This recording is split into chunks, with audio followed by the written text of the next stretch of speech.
Okay, so today in this vlog I'm going to talk about the ancestors.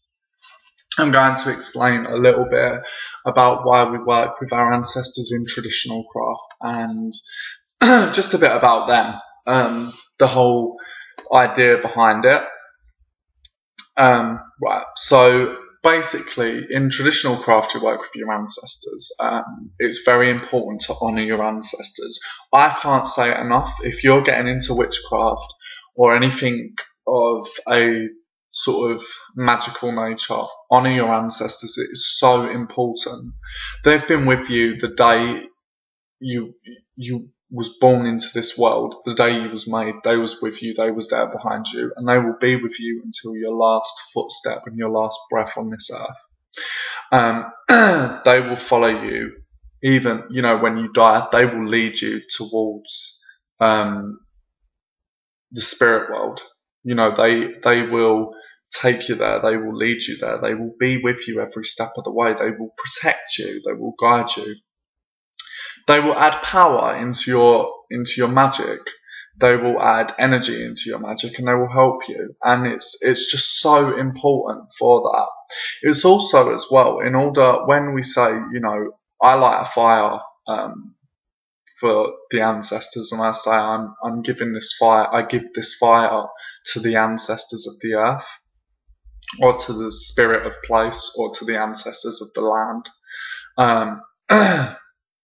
And I do it as if to say all the spirits as well that have walked on this earth, on this area that I am lending the land for, and I cast a spell, when I lay a compass, I light this for you to give you my respect, to thank you for letting me lend this land, for giving me the pleasure, and for giving me the gift of the land to use in order to cast a spell, in order to lay a compass, in order to meditate, blah, blah, blah.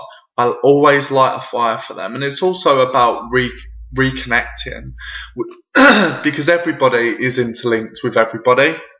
I don't care what you say, we are.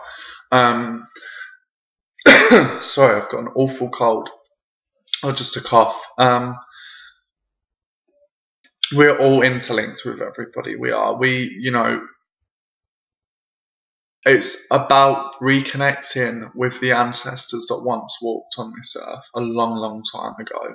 It's about bringing back the old ways. It's about reconnecting with the ancestors, and for them to become a part of you, and for you to become a part of them, and to learn their wisdom when it comes to witchcraft. A lot of people even go so far as calling up all the witches that have been on witch trials. I personally wouldn't do that, because I think that some witches were involved in satanic witchcraft. I don't care what anybody says, but I do think that. But yeah, it's just about giving thanks and giving reverence and giving offerings. And the thing is as well, even on a non-spiritual view, say, for instance, my nan, I know she's there, I feel her there. But I know she's there because I have a ways. I have a certain aspect of me that finds it hard to forgive people, and my nan was like that. So in a non-spiritual way, she's there within me. She is rooted within me. Those memories that you have of your loved ones before they die will never leave you. You never forget that. One of my best friends, Chris, I remember being at a party with him, smoking a joint and drinking loads of beers and having a ball. And that part of him will never ever leave me. So even on a non-spiritual level, they will always be there with you. So even on a non-believing in afterlife level, they do afterwards carry on. They do carry on to influence your life. And that's what's so important, is that they can influence you and they can influence others. And face it, without your ancestors, without them, you wouldn't be here. You would not exist. You wouldn't know.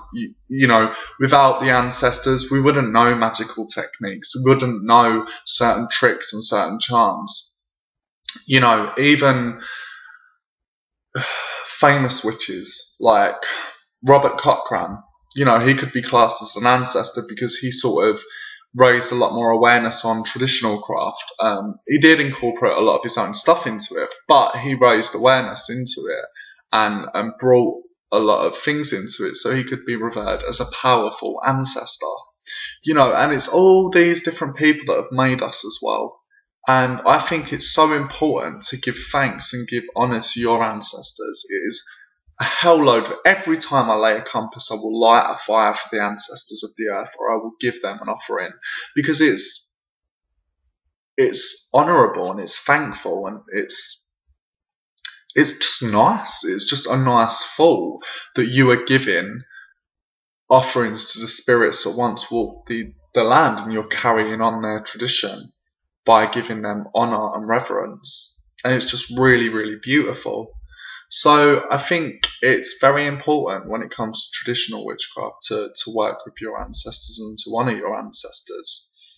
You know, I worship my ancestors the traditional witchcraft way, but I also practice in Haitian voodoo. I have an ancestral altar, so I will pour offerings for them, I'll pour rum for them, I'll pour water for them, I'll give them lights, I'll set lights, I'll give them incense, I'll give them food. Wow, that was weird, I don't know if anybody heard that. Anyway, I'll give them food, I'll give them, drink, etc. I know my Uncle Ted, bless his soul, loved Bell's whiskey, so I pour Bell's whiskey for him. And the last drink I ever had with my Uncle Ted was a can of Foster's. So I will give him Foster's. I'll give him a couple of cans. Things like that. Just think it, and it's just showing that you think about them and you still care about them. Because by God, they care about you. They do. I mean, they will be there with you. Obviously, you get your ancestors that weren't so nice and were a bit naughty, to say the least, but the majority of them, they do care for you and they do want to be there for you and help you along your personal path and your own journey. So that's why it's important to honour and worship your ancestors. Over and out.